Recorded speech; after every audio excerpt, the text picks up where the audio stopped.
2장 17절로 3장 5절까지 말씀입니다. 구약의 마지막에 있는 말라기 2장 17절로 3장 5절까지 말씀입니다. 우리 교독해서 읽겠습니다. 너희가 말로 여호와를 괴롭게 하고도 이르기를 우리가 어떻게 여호와를 괴롭혀 드렸나이까 하는도다. 이는 너희가 말하기를 모든 악을 행하는 자는 여호와의 눈에 좋게 보이며 그에게 기쁨이 된다 하며 또 말하기를 정의의 하나님이 어디 계시냐 함이니라.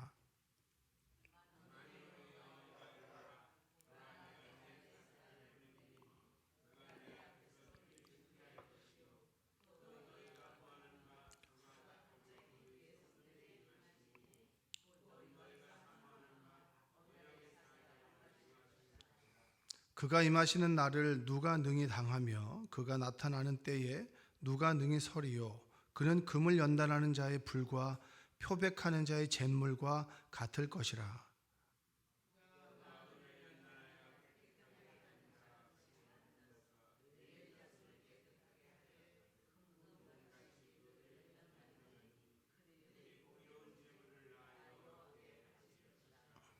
그때 유다와 예루살렘의 봉헌물이 옛날과 고대와 같이 나 여호와께 기쁨이 되려니와 내가 심판하러 너희에게 임할 것이라. 점치는 자에게와 간음하는 자에게와 거짓 맹세하는 자에게와 품꾼의 싹에 대하여 억울하게 하며 과부와 고아를 압제하며 나그네를 억울하게 하며 나를 경외하지 아니하는 자들에게 속히 증언하리라. 만군의 여호와가 말하였느니라. 아멘. 오늘도 여러분의 삶 속에 하나님의 은혜가 함께하기를 주님의 이름으로 축원드립니다. 나와서 기도하시니까 좋으시죠? 네, 함께 기도하고 그리고 예배하는 것이 굉장히 복되다라고 하는 것들을 새삼 깨닫는 우리 시기를 지나고 있습니다. 말라기의 말씀은 그 느헤미야와 동시대에 활동했던 그 말라기 선지자 이야기입니다. 나의 사자라고 하는 뜻이 이제 말라기라고 하는 뜻인데 말라기는 느헤미야와 같이 개혁을 많이 이야기했던 사람입니다. 그러니까 이스라엘 민족들이 포로기가 끝나고 그리고 하나님 말씀대로 살아가야 되는데 워낙 우리 인간의 본성이 연약하고 그 죄 가운데 빠질 수 있기 때문에 그들이 조강지처를 버리고 이방인의 아내를 취하고 그리고 하나님을 떠나서 그들의 종교를 숭배하고 그리고 그들이 하나님께 드리는 어떤 예물과 이 봉헌물 자체가 저는 것 그리고 하나님께 드리지 못하는 온전하지 않은 것을 드리는 모습들 그리고 간음하는 모습들을 보면서 말라기를 통해서 하나님께서 그들을 일깨우시는 내용입니다. 근데 정확하게 이야기하자면 말라기가 이야기하는 개혁의 대상은 제사장들을 이야기하는 겁니다. 제사장들을 이야기하는 것이고 오늘로 치자면 소위 신앙생활을 하는 지도자에 해당되는 사람들, 그러니까 교회에서라고 하면은 중직들에 해당하는 사람들, 그런 사람들에게 하나님께서 말라기를 통해서 주시는 말씀이에요. 근데 꼭 그렇게 들으면 나는 아니니까라고 해서 나를 비평하는 말씀이 될 수 있잖아요. 그래서 나에게 주시는 말씀이라고 들으면 말라기의 말씀이 의미가 있을 거라고 믿습니다. 그 예전에 그런 말 많이 하잖아요. 귀신은 뭐하나 뭐 저런 놈 안 잡아가고 뭐 이런 얘기가 있죠, 그렇죠? 나쁜 사람들, 꼭 보면 손가락질 당하는 사람들을 향해서 이야기할 때 귀신은 뭐하냐고 저런 사람 안 잡아가고 이런 얘기를 하죠. 오늘 이 사람이 그런 얘기를 하는 거예요. 오늘 본문에 해당되는 사람들, 느헤미야에 해당되는 사람들, 그러니까 느헤미야 시대 느헤미야가 장관 총독으로 다시 본국으로 귀환하게 됐을 때 그 사이 그들이 부패한 상황을 보고 말라기가 활동할 때 스스로 자신의 죄를 보지 못하고 스스로는 죄를 짓지만 남 탓을 하고 저 사람 그러니까 자신의 죄를 보지 못하고 늘 율법의 잣대로 다른 사람들의 죄를 지적하는 사람들, 그러니까 자신에게 묻은 그런 눈에 있는 들보를 보지 못하고 다른 사람이 있는 티를 보는 사람들에 대해서 오늘 주시는 말씀입니다. 사람들이 죄를 짓고 부패하면서 자각을 하지 못하는 거예요. 여러분, 우리가 하나님의 은혜가 뭔지 아십니까? 우리는 기본적으로 스스로를 볼 수가 없어요. 내가 어떤 사람인지를 모르고, 소위 우리 목사님의 말에 의하면 스스로 견적을 잘 못 내는 사람들이에요. 나는 되게 능력이 있고 대단하고 소위 의인이다라고 생각하지만 다른 사람들을 바라볼 때는 아주 낮게 바라보고, 그리고 스스로 내가 어떤 사람인지를 잘 모르는 사람들이 많아요. 그러니까 자신이 죄를 지으면서도 이것이 죄인지는 모르고, 그리고 내가 나쁜 일을 하면서도 나쁜 일이 아니라 나한테는 그냥 괜찮아, 이 정도는 뭐 허용되는 일이라고 하면서도 다른 사람을 바라볼 때는 엄격한 잣대로 보는 사람들이 대부분 우리들이에요. 그래서 심지어 죄를 짓고 부패한 사람들에 대해서 얘기할 때도 자신의 얘기가 아니라 남 얘기하듯이 하는 사람들이 있어요. 그런 사람들이 뭐라고 얘기를 하냐면 하나님은 정의롭지 않다는 거예요. 하나님은 정의롭지 않다. 그리고 하나님은 우리를 심판하지 못한다. 오히려 하나님은 악을 좋아하시지 선을 사랑하시고 그리고 선을 이루시는 분은 아니다라고 하나님을 조소하는 말을 하는 거예요. 한번 17절을 한번 읽어보겠습니다. 오늘 읽었던 2장 17절 함께 읽겠습니다. 너희가 말로 여호와를 괴롭게 하고 또 이르기를 우리가 어떻게 여호와를 괴롭혀 드렸나이까 하는도다. 이는 너희가 말하기를 모든 악을 행하는 자는 여호와의 눈에 좋게 보이며 그에게 기쁨이 된다 하며 또 말하기를 정의의 하나님이 어디 계시냐 함이니라. 17절 보면 이렇습니다. 우리가 어떻게 하나님을 괴롭게 해드렸습니까? 그러니까 자신이 행했던 죄가 보이지 않는 거예요. 하나님이 나를 지켜보신다라는 생각을 하지 않는 거예요. 하나님은 나를 지켜보는 것이 아니라 너를 지켜보는 것이고 나는 늘 하나님 앞에서 의롭다는 거죠. 자신의 한 행동을 스스로 자각하지 못하는 겁니다. 그래서 모든 악을 행하는 자는 여호와의 눈에 좋게 보인다. 하나님께서 죄에 대한 심판을 미루고 보류하시는 것이 하나님은 악을 사랑하시고 그리고 여호와의 눈에 오히려 악을 행하는 걸 좋게 보신다는 거예요. 그리고 그에게 그 죄가 기쁨이 된다. 그리고 정의의 하나님이 어디 있느냐? 하나님이 정의의 하나님이 살아계시다면 이렇게 악을 행하는 사람들을 그대로 놔두겠냐? 귀신은 뭐하나 이 사람 안 잡아가고 이런 말이 똑같은 거예요. 하나님이 정의를 좋아하지 않기 때문에 굽어 있기 때문에 이렇게 죄를 짓는 사람들을 놔둔다는 거예요. 여러분 이게 오늘날 우리에게도 해당되는 말일 수 있어요. 어떻게 이렇게 악한 사람들을 그냥 놔두냐는 거예요.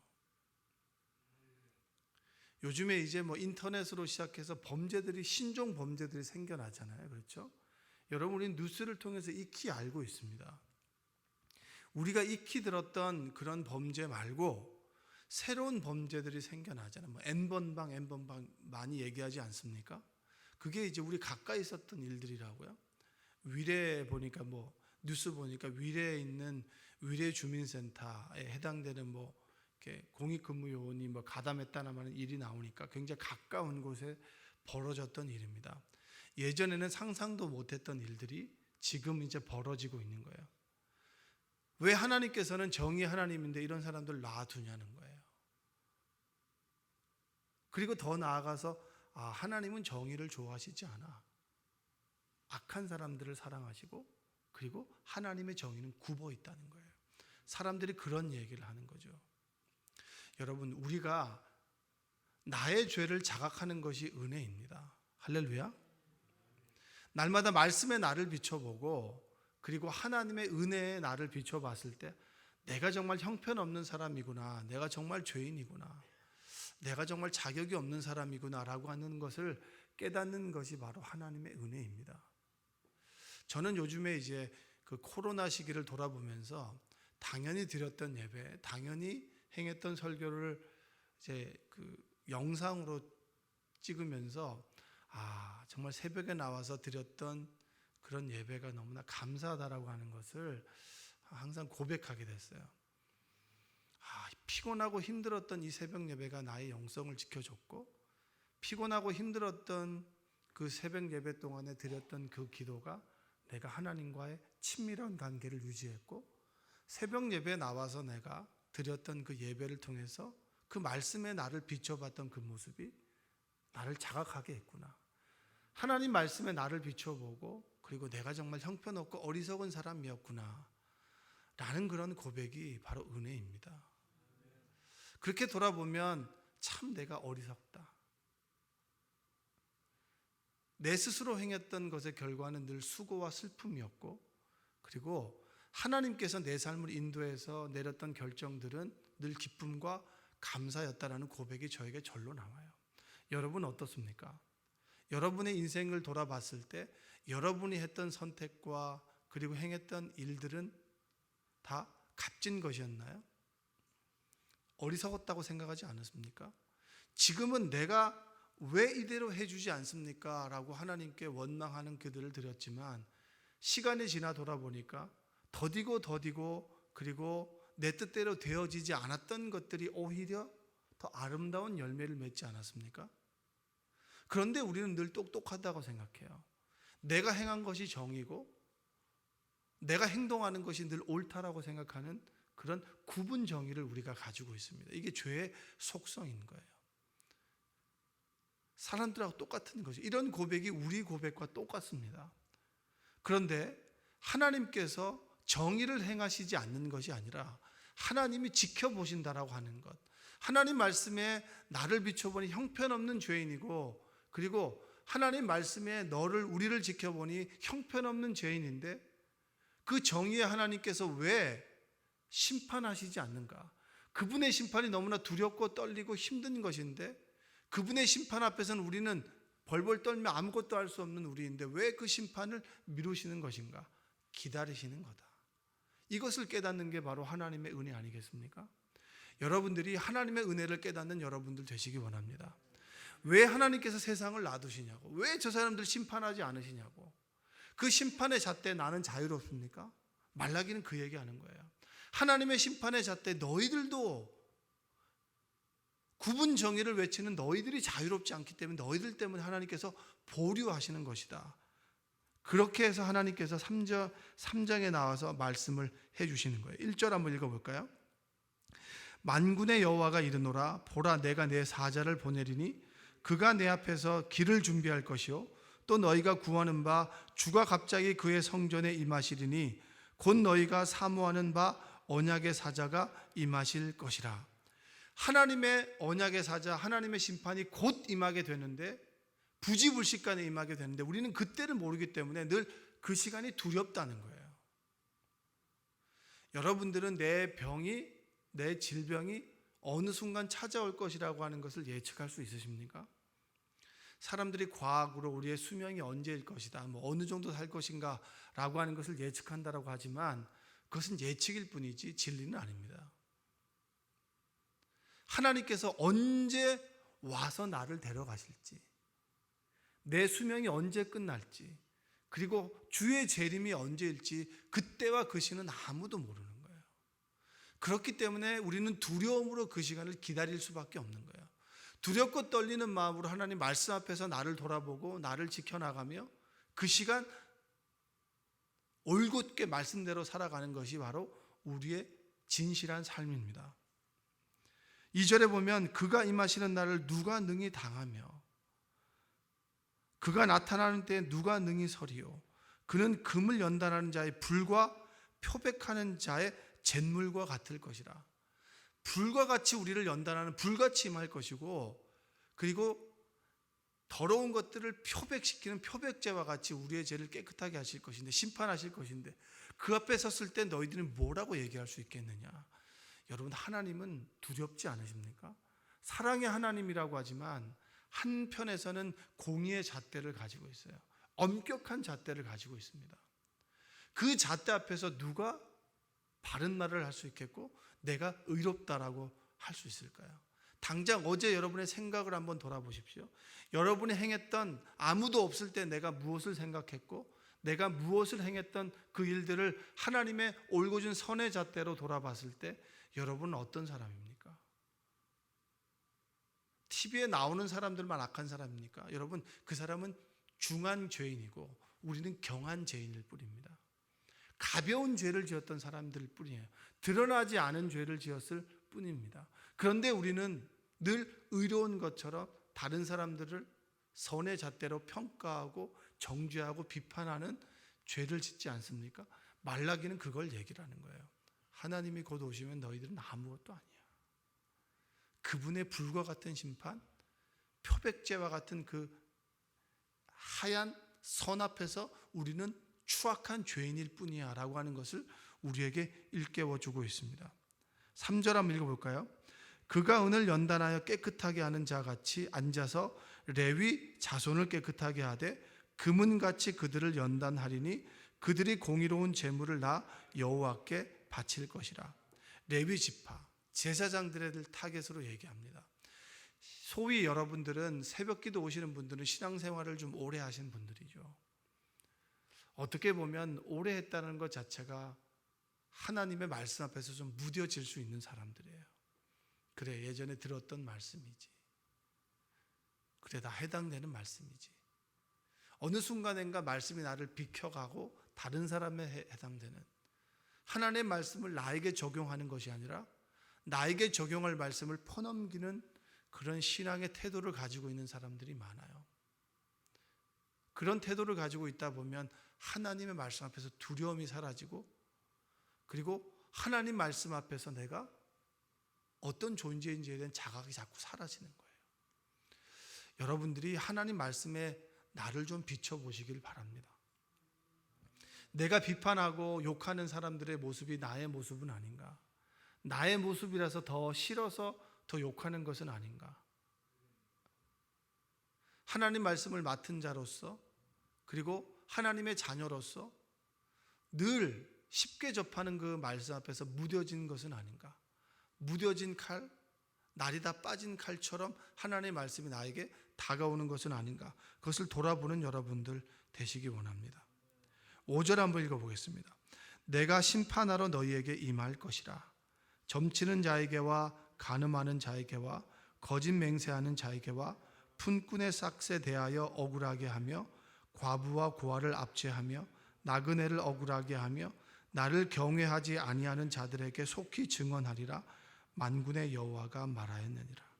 내가 심판하러 너희에게 이른다는 거예요. 내가 심판하러 가면 너희들은 드러날 거라는 거예요. 왜 하나님께서 심판하러 지금 오시지 않습니까? 기다리시는 거예요. 단 한 명이라도 하나님을 알 때까지 기다리는 것이 바로 하나님의 선하신 뜻이라고 하는 겁니다. 디모데 전서 2장 4절에 보면 하나님은 모든 사람이 구원을 받으며 진리를 아는 데 이르기를 원하시느니라. 할렐루야. 하나님의 뜻이 뭡니까? 우리가 하나님을 바로 알고 하나님을 모르는 사람들이 하나님을 바로 알기를 원하는 거예요. 가장 두려운 것은 코로나로 인해서 예배를 드리지 않는 것보다 코로나로 인해서 전도가 멈춘 것이 가장 두려운 것입니다. 사람들이 이제 신천지로 인해서 여러 가지로 인해서 교회가 때로 욕을 먹기도 하죠. 그런 것 때문에 전도가 멈춘 것이 가장 슬픈 것 아니겠습니까? 그럼에도 불구하고 이런 상황 속에서도 복음이 필요하고 주님이 필요한 사람들이 분명히 있고 하나님께서는 그들에게 복음을 전할 시간들을 우리에게 주고 있는 거예요. 내가 의로워서 하나님의 심판을 보류하시는 것이 아니라 내가 하나님 앞에 올곧게 서는 시간, 그리고 하나님을 모르는 사람 죽게 돌아오는 시간, 연약한 믿음을 가지고 있는 사람들이 구원의 확신을 갖게 되는 시간을 하나님께서는 원하신다라고 하는 겁니다. 여러분, 이런 때 믿음이 연약한 자를 위해서 기도하시고 복음을 모르는 사람들을 위해서 전도의 씨앗을 품고 기도하는 여러분들 되시기를 주님의 이름으로 축원드립니다. 가장 큰 은혜는 뭡니까? 내가 하나님 앞에서 정말 죄인이다라고 하는 것을 깨닫고 하나님 앞에 나오는 것이 가장 큰 은혜 아니겠습니까? 십자가의 은혜 얘기할 때 그 은혜가 뭐예요? 의로운 주님께서 십자가에 죽으셨다. 그 행위 앞에서 나를 비춰보니까 내가 정말 형편없는 사람이라고 하는 것을 깨닫고, 그리고 이 형편없는 내가 하나님의 은혜 앞에서 자녀가 되고, 그리고 구원받은 하나님의 자녀로서 하나님의 집에 갈 수 있다라고 하는 것, 천국을 소망하며 살아갈 수 있다라고 하는 것이 가장 큰 은혜 아니겠습니까? 저는 오늘 말씀을 보면서 가장 저의 마음에 이 울림이 있었던 단어는 바로 1절입니다. 내가 내 사자를 보낸다. 제가 이제 우리 교회에 들어오시는 한 차로 오시는 권사님을 보면서 저분은 같은 가족은 아닌데 늘 같이 오시는 거예요. 그래서 저분들은 어떻게 해서 늘 같이 오실까? 가까이 사는 사람인가 보다라고 생각했는데, 제가 이제 우연히 들은 것은 남자 집사님이 여자 권사님을 가정을 전도한 거예요. 보통 이제 상식적으로 보면 여자 권사님이 남자 집사님을 전도했을 것 같은데, 이게 제 편견이었던 거죠. 남자 집사님이 여자 권사님을 전도해서 늘 같이 오시는 거예요. 근데 그 권사님의 입장에서 남자 집사님이 어떤 분이냐면 하나님이 보내신 사람이라는 거예요. 하나님께서 그분을 택해서 이 권사님을 생명나무교회로 인도하게 하시고, 그분이 생명나무교회에서 복음을 듣고 삶의 문제가 해결되고 위로와 소망을 얻는 것, 하나님께서 끊임없이 사람들을 통해서 우리를 일깨우시고 수많은 만남의 과정을 통해서 믿음의 사람들을 통해서 저를 일깨워서 제가 여기 있는 거 아니겠습니까? 여러분들도 마찬가지 아니겠어요? 여러분들이 예수님을 모를 때도 누군가를 통해서 주님은 여러분들을 부르셨고, 그리고 믿음에서 파선할 때도 하나님께서는 누군가를 통해서 여러분들을 부르셔서 이 자리에 앉게 하신 그 은혜, 여러분 얼마나 낙망하고 실망한 경우들이 많이 있겠어요. 주님의 은혜 가운데 은혜를 받은 사람들이 모였지만 아직 모관하고 부족해서 서로 찌르고 아프게 하고 힘들게 하는 경우들이 얼마나 많이 있겠습니까? 그럴 때마다 실망하고 믿는 사람들이 왜 저래? 왜 저래? 우리가 늘 얘기하지 않습니까? 믿는 사람들이 왜 저래라고 하는 잣대를 나를 두고 본다면 나도 늘 부족한 사람이에요. 부족한 사람들이 늘 모여서 서로 찌르고 아프고 때로 보듬어주는 삶이 교회 생활이고 신앙생활이고 공동체고 가족 아니겠습니까? 하나님의 가족. 가족으로 살아갈 때 얼마나 많은 아픔과 슬픔이 있었겠어요. 그럴 때마다 하나님은 꼭 누군가를 보내서 우리를 위로하시고 소망을 주셨어요. 저는 이번에 우리 교회가 참 좋았던 것이 코로나로 인해서 힘들어할 때 곳간을 열잖아요. 그게 참 좋았어요. 곳간을 열었다.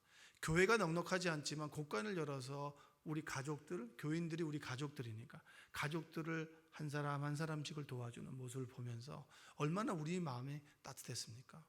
그래서 그 모습을 보면서 힘들었던 우리 가족들이 뭐예요? 주머니를 열어서 이것도 좀 써주세요, 써주세요, 써주세요 하면서 많은 사람들이 도와주지 않았습니까? 사람들을 보내는 거예요. 하나님의 방법은. 여러분들을 보내기 위해서 부르셨고, 부르셔서 또 보내시는 것이 하나님의 선하신 뜻입니다. 여러분, 이제는 우리가 코로나로 인해서 예배를 못 드린다, 이것을 논하기 전에 우리는 이곳에서 예배드리고 신앙을 지켜나가지만 아직까지 믿음이 연약해서 믿음을 지켜나가지 못하는 사람들을 위해서 기도하시고 그들에게 권면하시고 신방하셔서 그들의 믿음을 지켜나갈 수 있는 역할을 여러분들이 감당하는 여러분들 되시기 원합니다. 이제까지는 나의 신앙만을 지켜나가는 급급했던 신앙이었다면 이제부터는 다른 사람들의 신앙을 좀 돌볼 줄 아는 믿음의 사람들이 되길 원합니다. 이게 오지랖이야. 괜찮아요. 왜냐? 하나님께서는 늘 사람들을 보내셨단 말이에요. 믿음의 사람들을 늘 보내셨어요.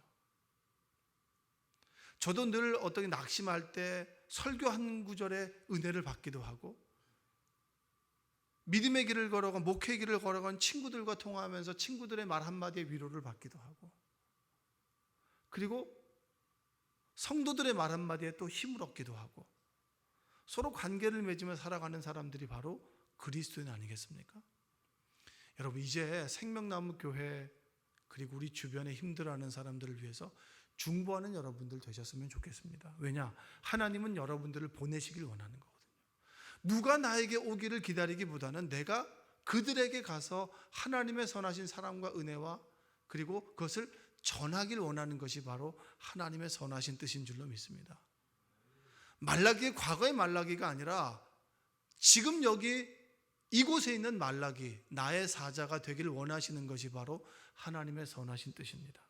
죄 가운데 있으면서도 하나님의 은혜를 모르고 죄 가운데 있으면서도 끊임없이 다른 사람을 정죄하고 비판하는 그들을 사랑으로 품어주기를 원하고, 주님의 선하신 뜻과 계획 가운데 자신을 발견하기를 원하는 것이 바로 나를 이곳에 앉아있게 하시는 하나님의 선하신 뜻인 줄로 믿습니다. 전도가 멈추지 않도록, 믿음의 사람들이 믿음의 길을 떠나지 않도록 여러분 기도하시고 권면하시고, 이럴 때일수록 허리를 동여매고 내가 이제까지 당연하게 누렸던 것들이 얼마나 감사한 것인지를 깨닫고 고백하고 기도하는 여러분 되시기를 주님의 이름으로 축원드립니다. 기도하겠습니다. 사랑과 은혜가 풍성하신 아버지 하나님, 감사합니다. 하나님께서는 끊임없이 우리를 보내시고 그리고 누군가를 보내셔서 나를 세우셨습니다. 이제는 내가 믿음이 연약한 자를 세우길 원합니다. 생명나무교회를 아버지 하나님, 나를 통해서 세워지길 원합니다. 겸손하게 하나님 말씀을 붙들고 말씀 앞에서 나를 비춰보고, 구원받을 수 없는, 자격 없는 내가 하나님 앞에서 구원받아 하나님의 자녀된 것이 얼마나 소중하고 감사하고 기쁜 것인지를 깨달아 감사와 영광을 돌리며, 감사와 영광을 돌리지 못하는 사람들을 불쌍히 여기는 마음을 우리에게 주시옵소서. 오늘은 국회의원을 뽑는 그런 귀한 날입니다. 하나님께서 바른 판단하게 하여 주시고 지혜를 주셔서 내 소중한 한 표를 행사하여 대한민국이 조금 변화되게 하여 주시고, 하나님이 원하는 곳, 그곳으로 가는 그런 귀한 결정적인 날이 될 수 있도록 주님 도와주시옵소서. 생명나무 교회를 위해서 기도합니다. 물질적으로, 건강으로 마음이 어렵고 힘들어하는 성도들을 위로하여 주시고, 서로 보듬어주며 사랑하며 섬기며 힘이 되어주는 그런 귀한 시기들이 되게 도와주셔서 이 시기를 잘 이겨내므로 든든히 서가는 생명나무 교회, 시대를 이끌어가고 주변을 이끌어가고 주변을 돕고 구제하고 선교하는 교회, 전도의 뜻을 잊지 않고 늘 전도하는 발걸음이 있는 성도들이 되는 교회가 될 수 있도록 주님 도와주시며, 담임 목사님과 교육자들을 위로하시고 중직들을 위로하셔서 든든히 하나님 말씀 앞에 서가는 교회가 될 수 있도록 도와주시옵소서. 예수님의 이름으로 기도합니다. 아멘.